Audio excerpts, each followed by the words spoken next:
Hello बच्चों, let's read the question. Describe the process of scientific inquiry and explain why it is not a rigid method.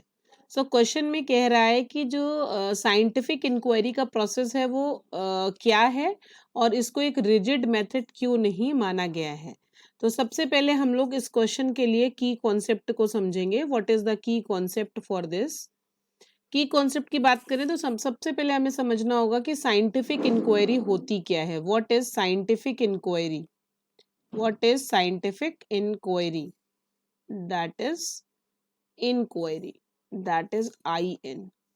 Okay. तो scientific inquiry की अगर हम लोग बात करें what exactly it is.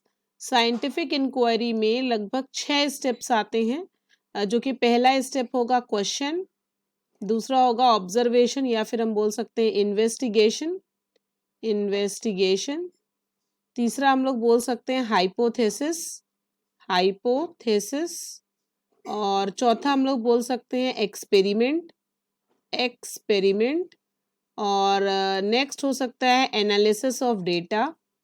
Analysis of data. Okay. And last में हम लोग आते हैं कंक्लूजन पे. तो क्वेश्चन में ये भी पूछा गया है कि ये रिजिड मेथड क्यों नहीं है. Why it is not a rigid method. तो साइंटिफिक मेथड को हम लोग रिजिडली यूज नहीं करते हैं.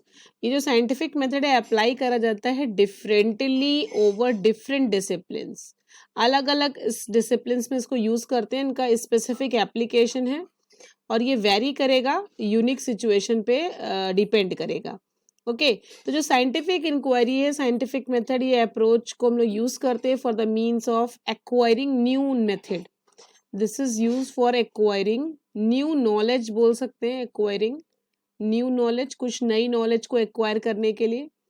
और ये कोई रिजिड सीक्वेंस नहीं है. It is not just a rigid sequence. क्यों नहीं है? क्योंकि हम लोग दे आर मेड यूनिकली.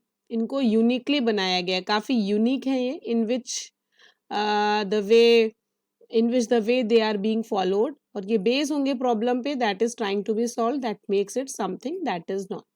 तो इस तरीके से इसका करेक्ट आंसर होगा ये साइंटिफिक इंक्वायरी. और इसको क्यों रिजिड मेथड नहीं बोलेंगे. I hope you understand well. Best of luck.